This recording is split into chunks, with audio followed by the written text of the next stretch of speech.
Bismillahirrahmanirrahim. Assalamu alaikum. And we are meeting once again with lecture 9 of Business English. Well, a wonderful news to share with you is that today we are done with 1/4 of the course. We are done with our 8 lectures, and I hope that you will be getting ready for your sessionals, or you would have already been done with your sessionals. Well, let's talk about what we are going to cover today. What we are going to cover today is another form of type of technical business writing, and we are going to focus on memos and email writing. Well, when we are discussing memos and emails, we will be paying attention to the important elements of technical communication, that is audience and purpose, and I have already discussed these two things in relevance with letter writing and in general business writing.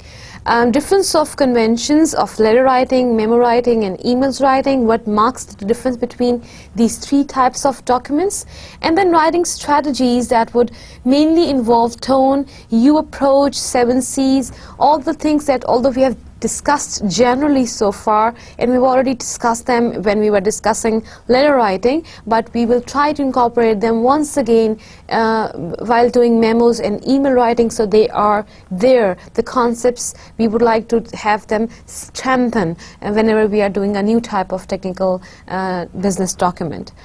We will also try to get into context study. What do we mean by having a good news first strategy and reader-centered strategy? Then, when we are talking about documentation, and especially business documentation, logical organization is one item that we really need to take care of. That's what we discussed in our previous lecture, lecture 8, that organization that we further divided into 2 categories, external and internal, are really important whenever we are organizing our documents. And under that we will discuss headings and role of subheadings, why to list, why to produce tables, graphics, and what do we mean by enumerations and bulleting and all these things. Well, then we have active conclusions, and we have writing strategies for memos, a practice guideline, and then types of them, procedures, information, and bread and butter, body parts and persuasive strategies of memo writing, and then the writing process. So let's start with our today's talk, and let us get into today's agenda. What we are going to discuss today in detail is memo writing and email writing. Well, 3 genres you will encounter most often in business field, and particularly in business writing domain in the workplace, are basically reflectors.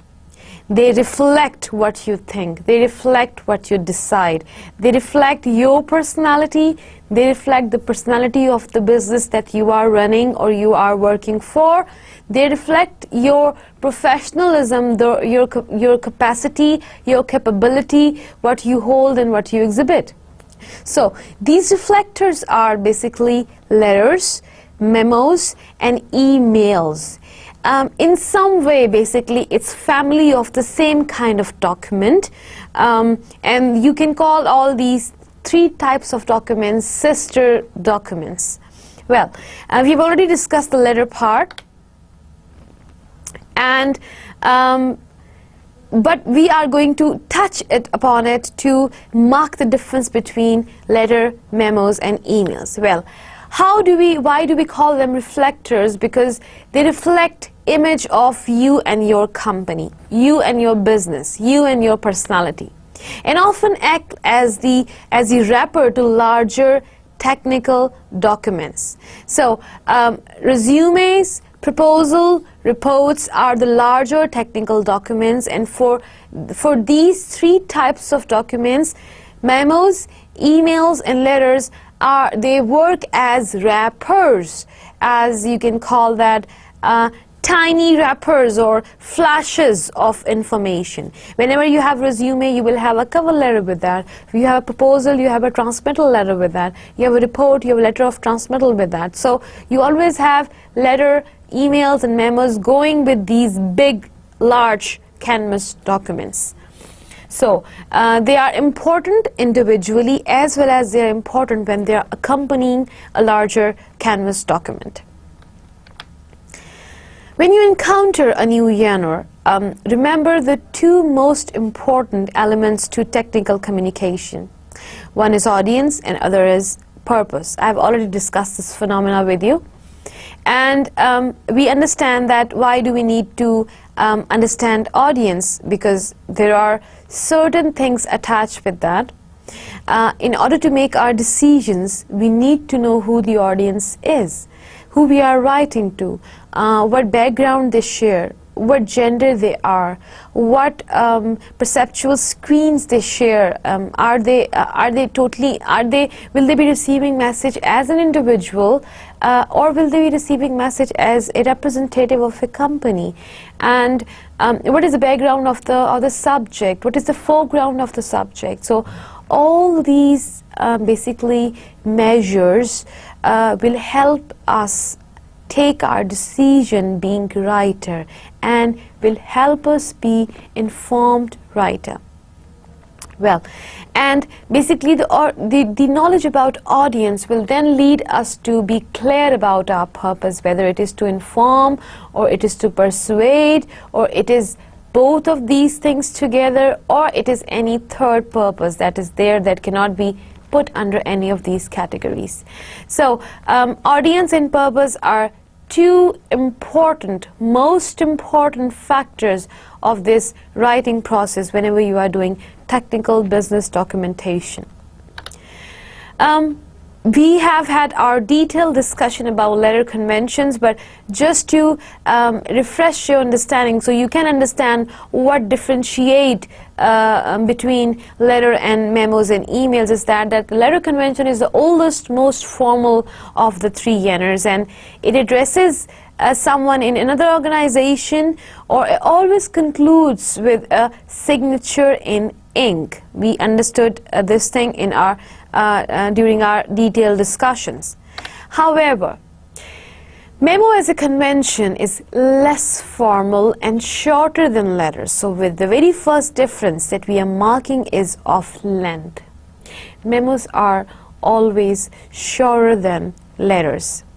They are used most often for communication within one organization. The second difference we mark here is that letters are used when you are communicating outside your organization or company or institute, whatever you are working for. However, memos are shorter messages that are used for communication within one organization, within employee to employee to employee, employee to employer, employer to employee, or employer to a group of people. But what is different with emails then? Isn't what we do with email? Yeah, but they are least formal of the three genres, and replacing memos because of its technological advantages. If you look at the format of an email, you will find it more like a memo format, where you have address line, where you have subject line, where you have whether you want to CC it or BCC it, or you have your title of subject line for the email, and there you go and write your message. So nowadays, because of the advancement in technology, because everybody would like to use a computer, and computers are accessible almost everywhere where there is some business going on, because of technology, the world has become and gotten so accessible that we prefer spreading our feeds, to the places where we cannot go physically, but still we would like to stay in touch with computers. So this accessibility has made us replace the paper memo with electric memo, and electric memo email is a form of electric memo. Well, it is always, however, it is always professional and free of errors because of this technology. Again, thanks to technology, that you can have spelling checks, grammar checks, and you can always have already settled templates there. You can have your saved messages, so it will not only help you have a error-free message, grammar mistake-free message, spelling mistake-free message. It will also save your time, because you might have had, you know, storage of a wonderful, you know, number of data, and you can use this data again and again, just changing the name of the recipient. You can use the same kind of information, or maybe you can modify the same information to suit the audience that you are sending it to. So email conventions are not very different from memo. So we can categorize emails and memo almost together, though there are differences, very slight and minute differences. All right, so on the screen you can see it's an example. I want you to look at it carefully and see what it is, whether it's a letter or a memo or an email. Well, it's a mail from this number, follow up, and then you can see 2 bar. That means the bar where we write the address of the recipient, from, password. Okay, now it says a message. I was late on one of my critiques by about 2 days, but I had sent it through, so I wouldn't get any more late penalties, because the paper Yale gave me to you know, Creek didn't have anything on it, and you see that there are problems with it. There are grammar problem, there is language problem, there is spelling problem. However, this was one model of an email. Now you decide whether it was formal or informal. However, whenever you will compare it with a letter, it is always informal comparatively. Now, before we get into it, we need to review some writing strategies that are very much applicable to any kind of document that we produce being in business. Any kind of business technical document needs to have careful application of the 7 C's that we have discussed in our first quarter of the course. However, whenever we are writing memos and emails, be very particular about your tone, what tone you are using. Well, I'm not speaking when I'm writing emails and memos, so how will my tone make a difference? Well, yes, you're not speaking, but you are conveying your message coded in language. The kind of sentence structure you use, the kind of word choice you make, the kind of the way you write it, the organization that you bring forward into your text, this all keeps a tone, a mood. So how do you you know, set the mood of the text? It is all in author's hands. So when you are doing that, always consider audience and purpose, and this will always give you a clear guideline what should be your tone. Email to an expert has to be respectful, friendly, and professional at the same time.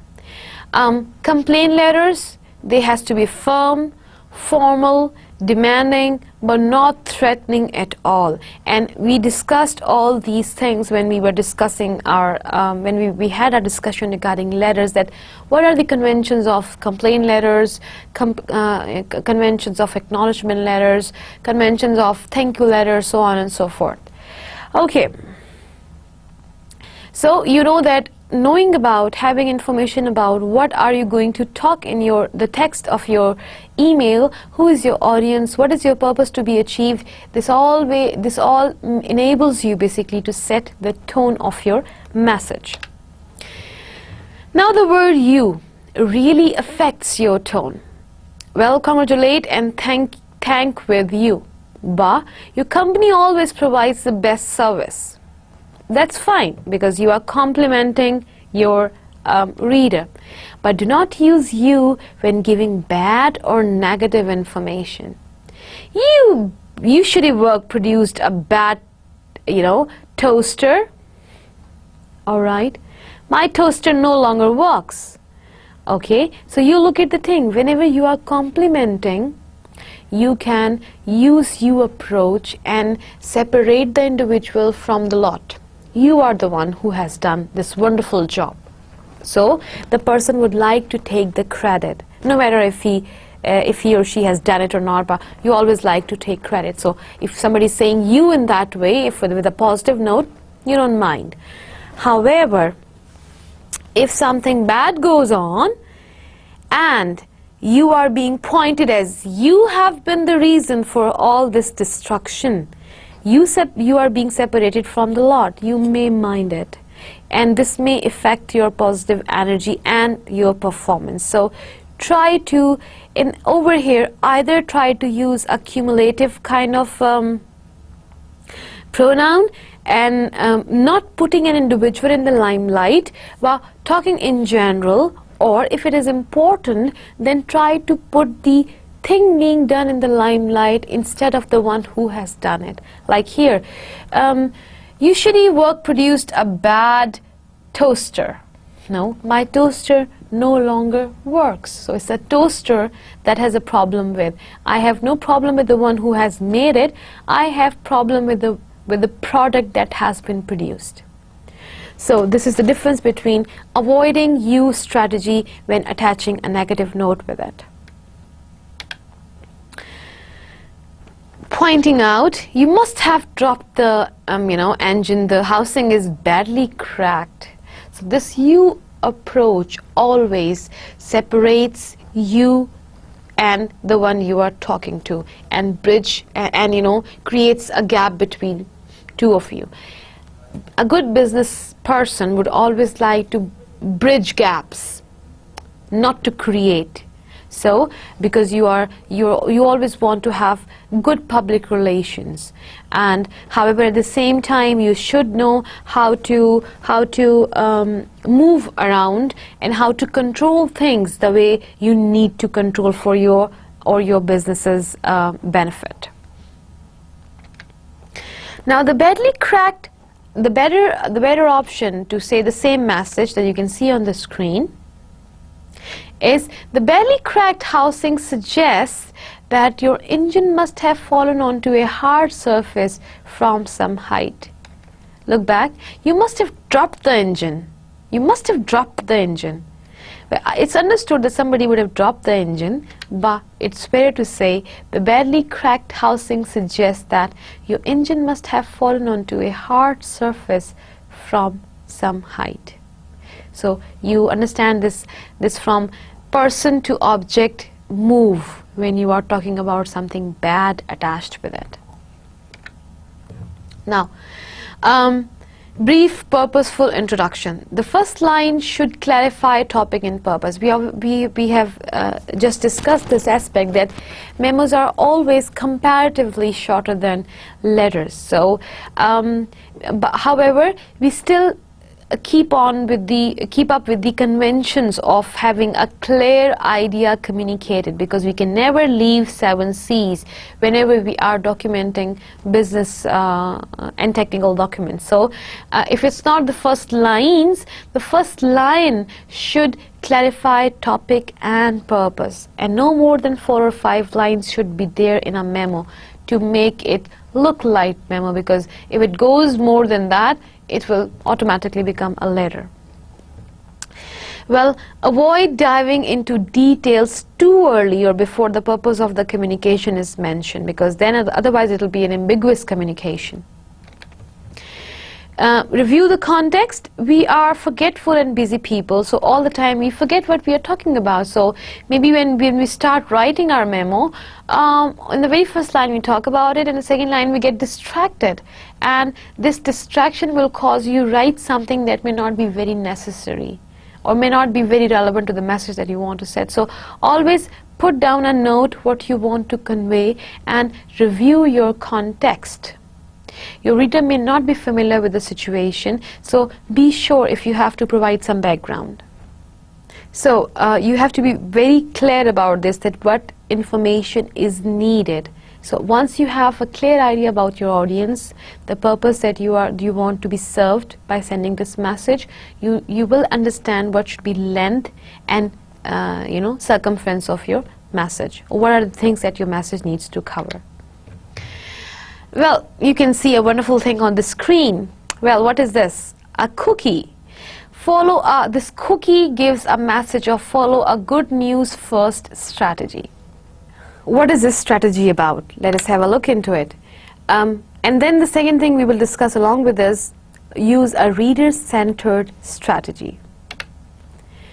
What is this first follow a good news first strategy? If you're writing a bad news memo, remember we discussed this aspect when we were discussing bad news letters, is always try to use good news first strategy to minimize the shock or the pain attached with the bad news. Now this can be anything, an appreciation, consolation, acknowledgement or praise, or anything that you want to use as a good news in the beginning of your message. However, because here you are dealing with the memo, you don't have enough space to write put down a paragraph of good news. So you can use a sentence of good news strategy, and then you can move on with if you have any bad news, or though not so bad but bad news to crack. Use a reader-centered strategy. This idea should take you back to the avoiding use strategy. If you think that reader-centered approach is going to be useful here, like when you have a praise to extend, when you have an acknowledgement to extend, so you would like to separate your recipient with the rest of the lot, go for the reader-centered strategy. However, if you think that this thing has to be addressed as a group, then probably you will have to have the topic-centered strategy. You will be able to understand it if you would listen again to what we talked about use strategy.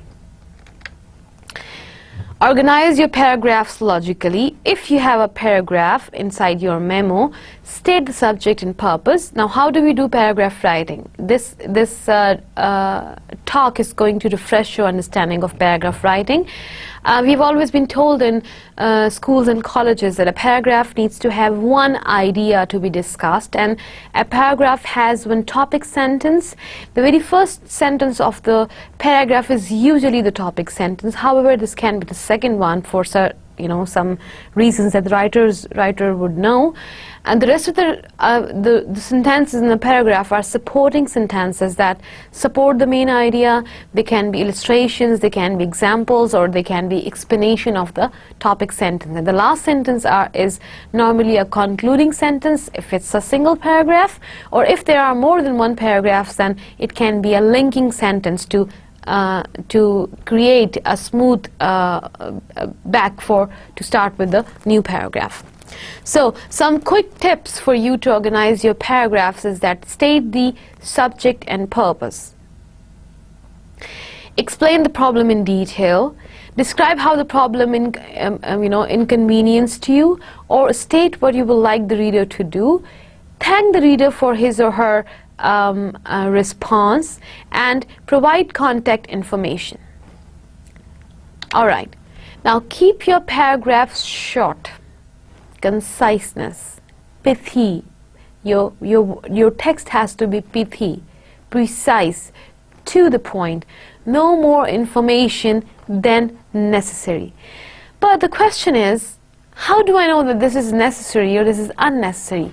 Here you are. This takes you back to your point of knowing your audience, knowing your purpose of the text, and then if you know both of these things, knowing the objectives to be achieved. If you are clear about the objectives to be achieved, who you are writing to, what you are writing to, and why you are writing to, then you will be knowing what information you precisely have to communicate.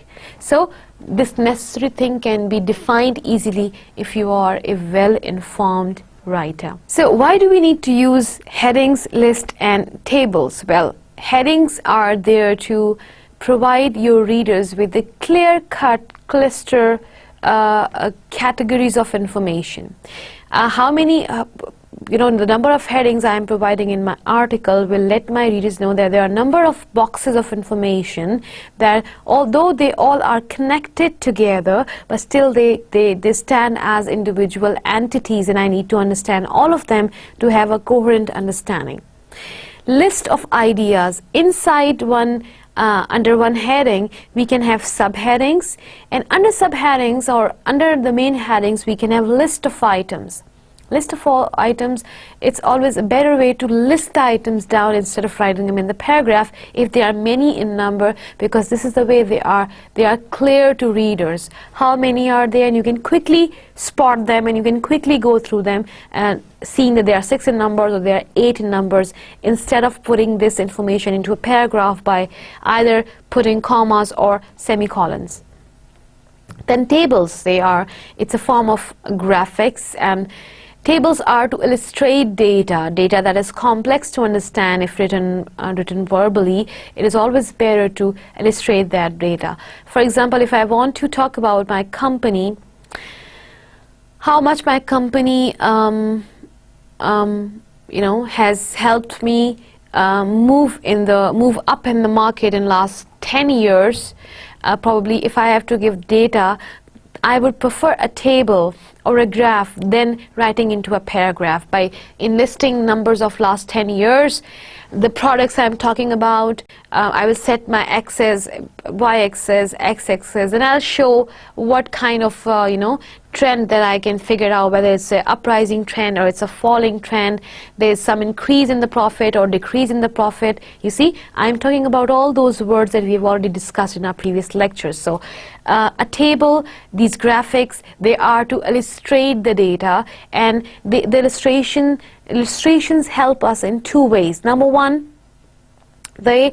make it easy for the reader to understand and comprehend whatever is communicated. So in a way, this is helping the major aspects of your communication process, that is, the purpose is being achieved. Your purpose is to convey the message, convey it completely and appropriately, so your message is being conveyed. Secondly, if in verbal communication, if in a paragraph there is a thing that is bit confusing, or there is some ambiguity, or there are things that are producing 2 meanings at the same time, a figure is always there to clarify that no, this is it. You have to take this idea, this is what I mean by that. So it's a kind of counter check that the readers are getting the information clear and what you intended to get.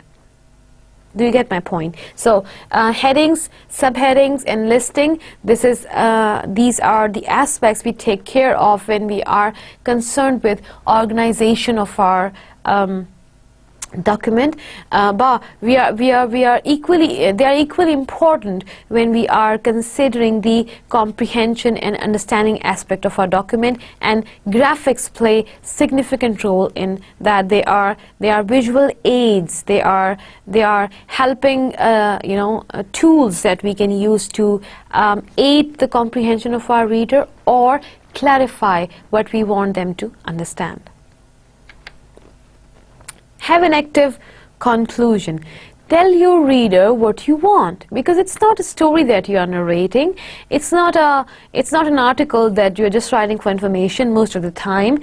Most of the time when you are writing when you're composing a document that has to be informative as well as persuasive, that means you want to convince your reader for something, and this convincing idea of somebody has to do with a kind of action. You want some kind of change, you want some kind of action. So when you intend an action to be taken, tell your reader that action has to be done. So give your contact information and tell your reader that, okay, I expect a reply, or I want to see you, or I want an interview with you, or I want an appointment. So what you are directing the action to be taken with the background you have given in the memo, or the letter, or the document that you are composing. So the conclusion has to be an active one if an action is intended, and writing it again in the end, in the last or final lines, will reinforce what you want and what reader has to do soon after reading the text. Alright, so what we have reviewed so far regarding the writing strategies that we need to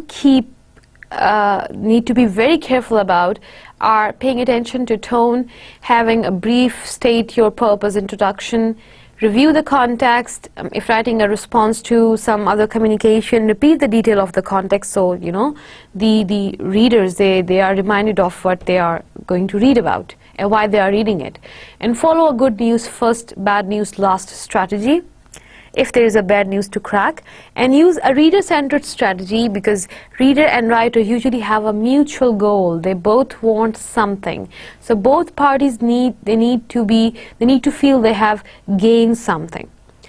Organize paragraphs logically. Give an introduction, your narration or the body of the text, petition, whatever action do you want, and justification for that.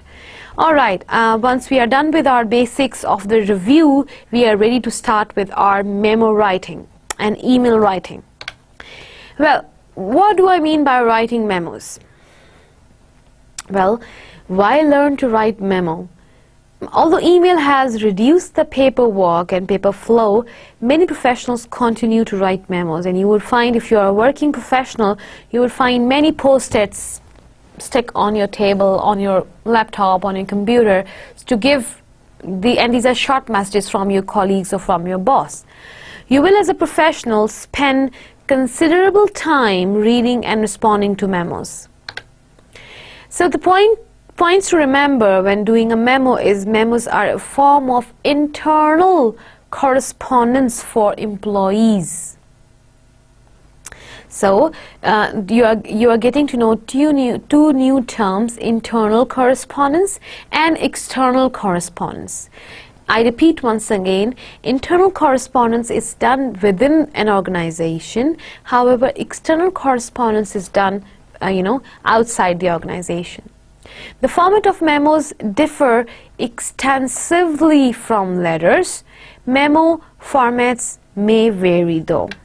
So procedures and information that you need to have before writing a memo: that these routine messages usually flow downwards. They deliver company information and describe procedures. Downward means from employee to employee, employee to his or her employee.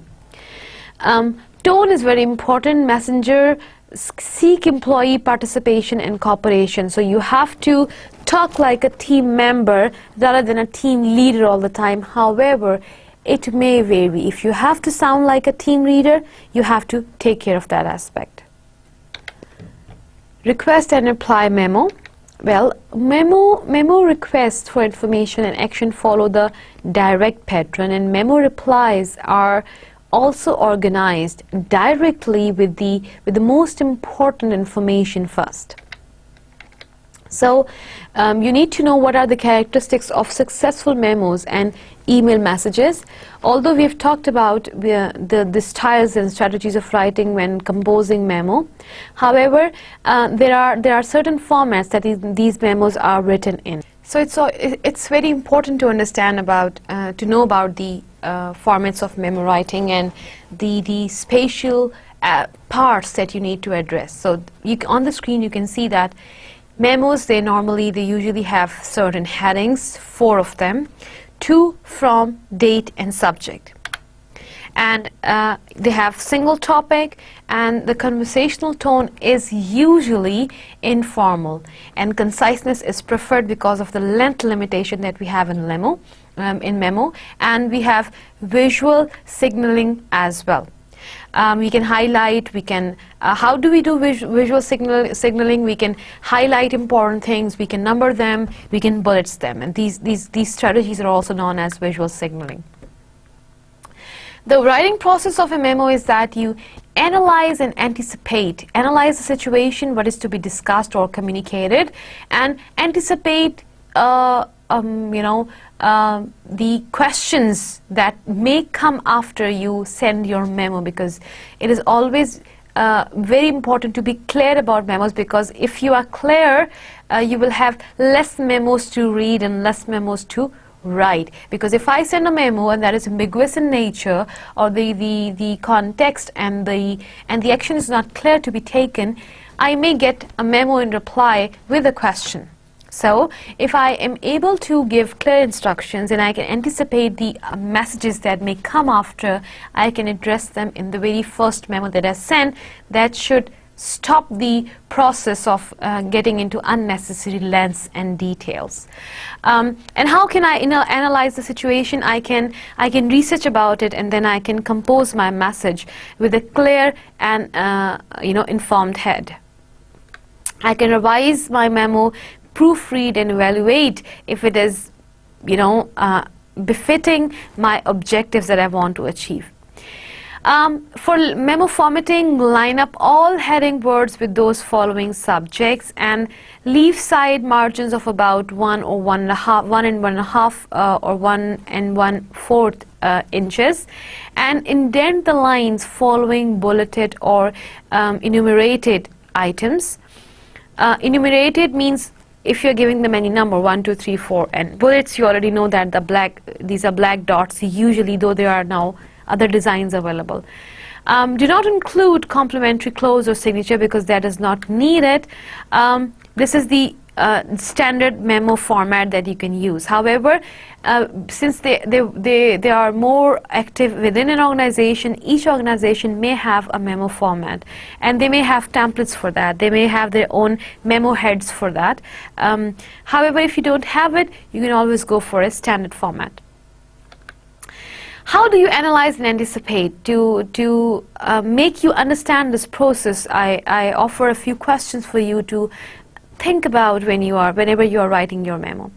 Do I really need to write? That's a very important question, because some people are in habit of writing unnecessarily. If there's a very tiny thing to be done and then can be done by picking up a phone, or maybe the person sitting next to you on the next desk, you don't need a memo there, unless, because when you write something in black and white, it gets into record. Unless you want to get something recorded as you followed certain actions, you may not prefer writing a memo. Or unless there is a need of memo because you have to go to the department and drop the message, and your peon or you can do it, you don't have enough time to explain the person. And it's good to have in writing, because there are certain tasks to be done in certain order or with certain steps that you have mentioned on your memo.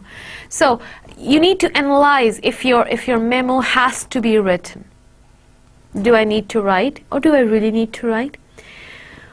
What is my purpose? State your purpose down. So see whether this purpose if this purpose needs to be achieved through memo, or I can do it some other way. How will the reader react? The anticipation, the anticipation skill needs to incorporate this question very much. How will the reader react? Well, after writing the draft of your memo, or after preparing your memo, put yourself in reader's shoe and see, if you read this memo, how will you react? And when you get into that position mentally, you will be able to coin questions that can be there, that you can anticipate from your readers, and then incorporating those questions and their answers in your memo will basically make you a professional memo writer, because you are cutting short on unnecessary coming and going of memos. Now, how do we research and compose? Well, we check files, we collect informations, we study relevant documents, we make an outline, we write first draft, and then we form our final memo to be sent, because we are giving instructions. And before giving instructions and avoid unnecessary questions, we should be well familiar about the procedures, customs that a company follows, or any kind of information that is important for that particular task. Well, why do we prefer draft writing in memos? That so we can avoid any kind of mistakes. For example, if I'm setting up a meeting for upcoming Monday, and I write that the meeting will be on 13th of October, Tuesday, mentioning giving a conflict between date and day may confuse by readers that, well, 13th October is Sunday or Monday. Why is this person saying Tuesday? So I may come up with a query. Is it Sunday? Is it Monday or Tuesday? Or is it 13th December this year or the following year? So to avoid such questions, such obvious questions, but they still are there, you need to proofread, revise and evaluate your memo before sending it away to readers. And revise for clarity. Is your message clear? If it's a meeting agenda, you want to call a meeting, clearly define venue, date, day, and time, and agenda, maybe a precise agenda of the meeting. That this is why you are calling meeting. Always this, go for these 5 W's strategy to clarify a certain thing. You remember we discussed 5 W strategy when we talked about clarity of your message. What, where, when, why, and what is this fifth W I'm forgetting? What, where, when, why? What, where, when, why? Who is doing it, right? So if you're keeping control of these 5 W's and answering them, you are basically revising your memo for clarity.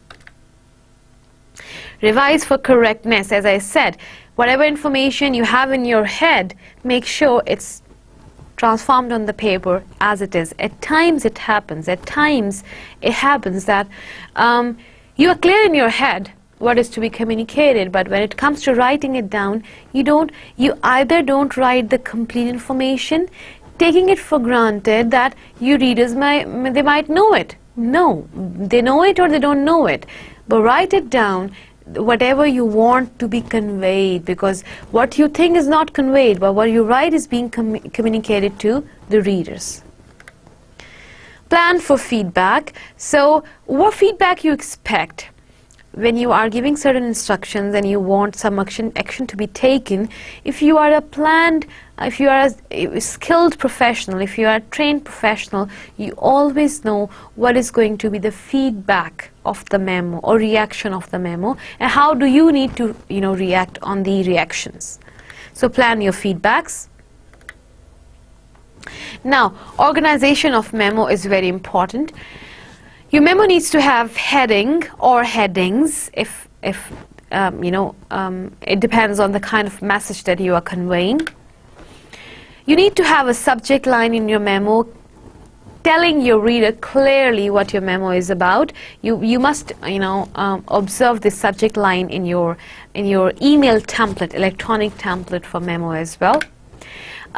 Your memo has an opening, it needs to have a body and closing. So by the same time, you need to understand that you are dealing with memo and it's not a letter. So always be clear that you have a length limitation to be precise and to the point. Now look at these different formats of memo.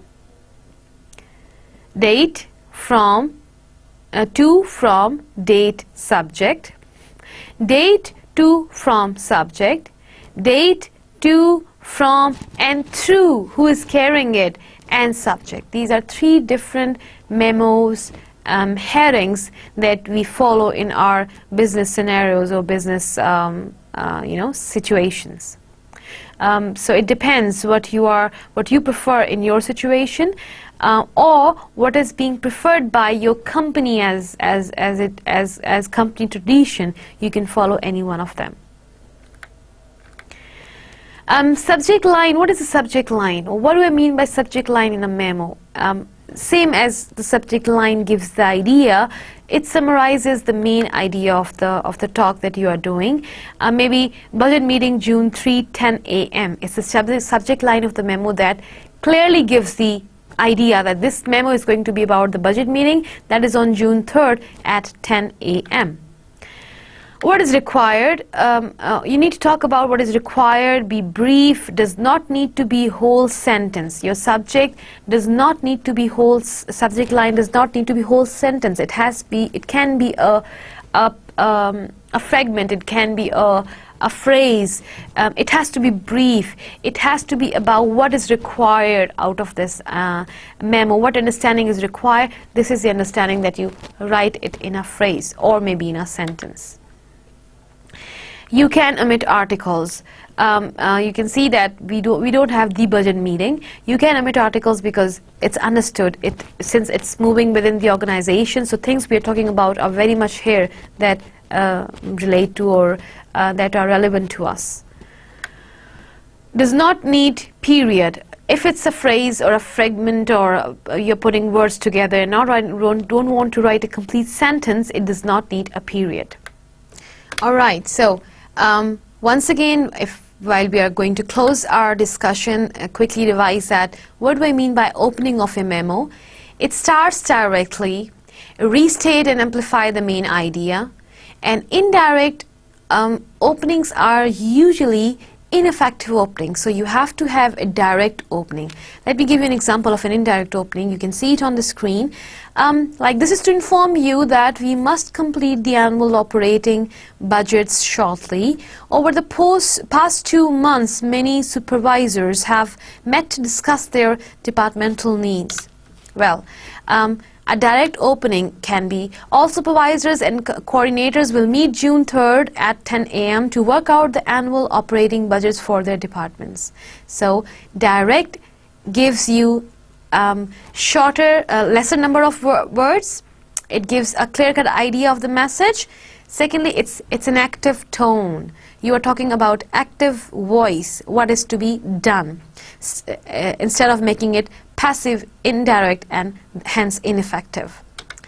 Now, about the body, once again, you need to know that you need to explain and discuss the topic, the main idea. Use graphic highlighting to facilitate reading, comprehension, and retention. You can use numerics, you can use bulleting, you can use enumeration, all the strategies that we discussed, and you can consider columns, headings, enumeration, bulleted list, and so forth and so on. Closing, well, closing is very important. Request action what is demanded, including an end and date.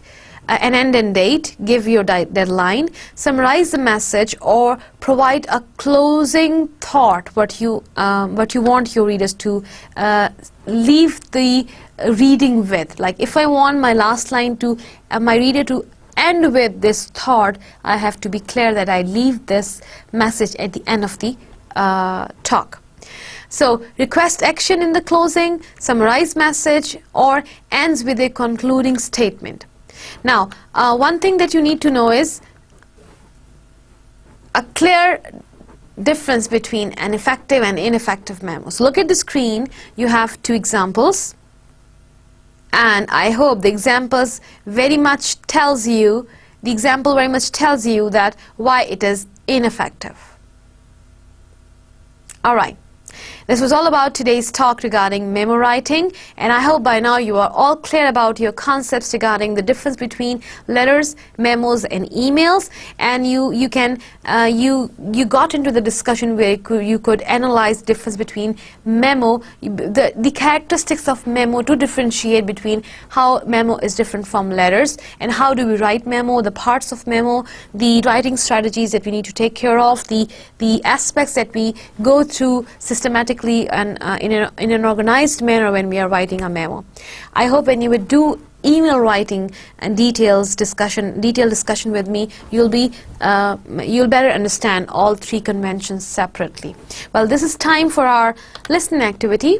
I hope you're ready. So let's start with it.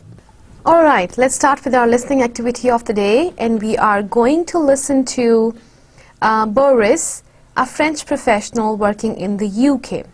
Well, like the way we are following our listening exercises, we are going to listen to the interview and you're going to answer the first set of questions that are where you will be telling us which are the following facts that are confirmed by the interview. So you are locating the subject matter of discussion talked by Boris. So here I play the audio for you to go through. My name is Boris and I work for a consultancy. This consultancy company works in the area of hazardous goods. So we are kind of the expert, if you like, in hazardous goods matters in the UK. What is nice about that job really that there isn't such a thing as a typical day, and that's really what I enjoy about it. Every day is a bit different, and that makes it a bit more exciting perhaps. So but things like I would prepare or try to organize a trip abroad. That's really what I'm after. International sales is my area of work. So I would try to set up meetings with prospective companies, prospective agents that may sell our products and services abroad. And then I would also spend a lot of time just visiting these people, traveling. And when I'm in the office, I try to do a lot of follow-up, perhaps trying to remind people about what we've discussed and trying to persuade them to buy my products. I got my current job through an advert in the Oxford Times. I just applied for it, and then I got 2 interviews. The second one was a bit different from the usual interviews you would be involved in. They asked me to prepare a presentation, and I think they wanted to establish whether I was able to speak in English quite properly, perhaps, or in situations where I would meet directors. So they wanted to make sure that I could articulate my English more or less properly. What I like about working in the UK is that people and companies usually give you your chance. I mean, they don't necessarily look too strictly at your CV. They may actually have a good feel about the person and say that you may deserve to be given your chance. And then after that, you take it or you don't. It may work out for you or it doesn't. But whatever your background, chances are that you will be given an opportunity to prove yourself, and that's very different from the country where I come from. Very often people in my family, for example, or friends that I've got in my country of origin would ask me, well, what do I do if I want to come here and work? And what I could tell them perhaps is just try your luck to come over and look at the papers and start applying for jobs. It's not so difficult really to find a job in the UK, but you've got to be ready to start at the lowest of levels, and then very quickly you can climb up if you're interested in that. I think the most difficult questions I've been asked in an interview has been people asking me, why did I come to the UK? It's always been a struggle to explain that. I suppose there is so many different reasons. Some of them I didn't control at all. I couldn't answer this question. And you can bet that I always have this question coming through. That's the most difficult one. If I could choose any job I like in the world, I would be a clown. That would be my favorite job. You know, be in a circus, you know, the clown with the red nose in the middle? And that would be my favorite one, with the big shoes and so on, and be silly and be stupid and make kids laugh. That would be my ideal job. All right, here you are. And with this part of the interview, you can find out how many facts that Boris talked about. You need to confirm it. And I'm going to play the part of the interview and for you to answer these questions. All right, here you are. I'm going to again play the interview, and this time you're going to answer these 6 sets of questions. So please pay attention and be attentive. And don't forget that today you are going to listen to interview. You are listening to it in French accent. My name is Boris and I work for a consultancy.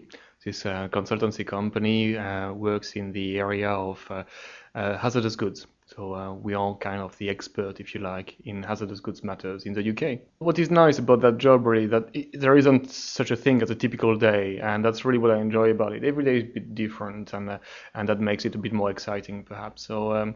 But things like I would prepare or try to organize a trip abroad. That's really what I'm after. International sales is my area of work. So I would try to set up meetings with prospective companies, prospective agents that may sell our products and services abroad. And then I would also spend a lot of time just visiting these people, traveling.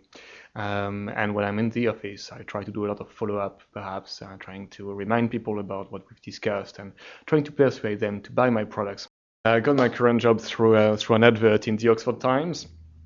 I just applied for it, and then I got 2 interviews. The second one was a bit different from the usual interviews you would be involved in. They asked me to prepare a presentation, and I think they wanted to establish whether I was able to speak in English quite properly, perhaps, or in situations where I would meet directors. So they wanted to make sure that I could articulate my English more or less properly. What I like about working in the UK is that people and companies usually give you your chance. I mean, they don't necessarily look too strictly at your CV. They may actually have a good feel about the person and say that you may deserve to be given your chance. And then after that, you take it or you don't. It may work out for you or it doesn't. But whatever your background, chances are that you will be given an opportunity to prove yourself, and that's very different from the country where I come from. Very often, people in my family, for example, or friends that I've got in my country of origin, would ask me, well, what do I do if I want to come here and work? And what I could tell them perhaps is just try a lot to come over and look at the papers and start applying for jobs. It's not so difficult really to find a job in the UK, but you've got to be ready to start at the lowest of levels, and then very quickly you can climb up if you're interested in that. I think the most difficult questions I've been asked in an interview has been people asking me, why did I come to the UK? It's always been a struggle to explain that. I suppose there is so many different reasons. Some of them I didn't control at all. I couldn't answer this question. And you can bet that I always have this question coming through. That's the most difficult one. If I could choose any job I like in the world, I would be a clown. That would be my favorite job. You know, be in a circus, you know, the clown with a red nose in the middle? And that would be my favorite one, with the big shoes and so on, and be silly and be stupid and make kids laugh. That would be my ideal job. Marked your answers by now. Let us get into a discussion to see if you could mark them right or not.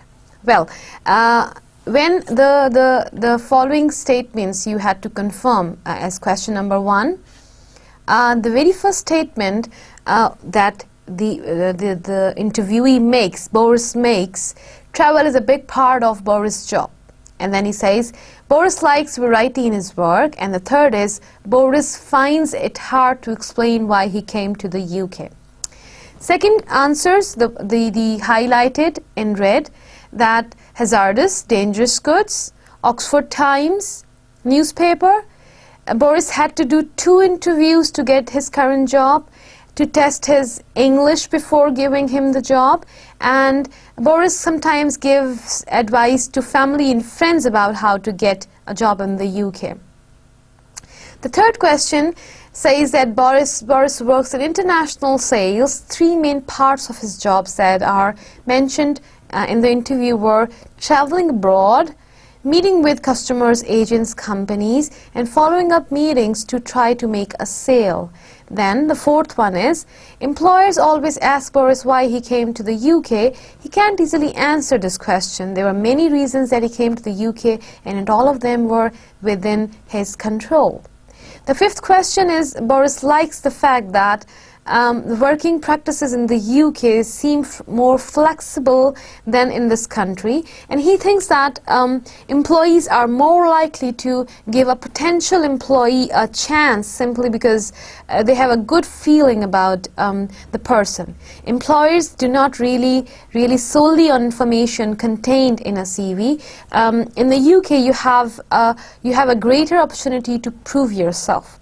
And Boris means, the question number 6, Boris means you will get the opportunity to show what you can do in a real life situation. Question number 7, the last one, asks, you may find few grammatical, mistakes in the interview, as I mentioned earlier, that these are not the perfect interviews, but some model interviews from the people in the field. So you always have suggested corrections for the errors that you can find in the interview. For example, their job has to be this job. Things like I will prepare, for example, I might, or I would try, I might try. The usual interviews you would be involved in, normal interviews, precise, speak in English quite properly, speak good English, articulate my English more or less properly, communicate effectively in English, your chance, a chance, it doesn't, it may not, did I come? I came. I always have this question coming through. This question always comes up. So this was all about our listening activity today. Alright, with the end of listening activity, we have reached the end of our talk for today, that is lecture 9, and what we have covered in today's talk is we talked about 3 genres of writing that are reflectors, letters, memos, and email writing, and where we focused on memo writing. We talked about the important elements of this type of writing. How do we prepare ourselves by having information about audience and purpose, difference of conventions between all these 3 genres, then writing strategies, context study, logical organization of the text. What do we mean by active conclusion? How do we write memos? What are the body parts, and what are the persuasive strategies, and then how do we plan draft, write, and rewrite memos, and formats, and writing into intro, body, and conclusion. And then we had examples of effective and ineffective memos as well. In the following lecture, we expect to have a writing workshop for memo. So let's meet you next time with the same line of topics that we are doing, that we finished today. This was all for today's talk. I'll see you in the next lecture now. That is going to be, inshallah, lecture 10. Allah Hafiz.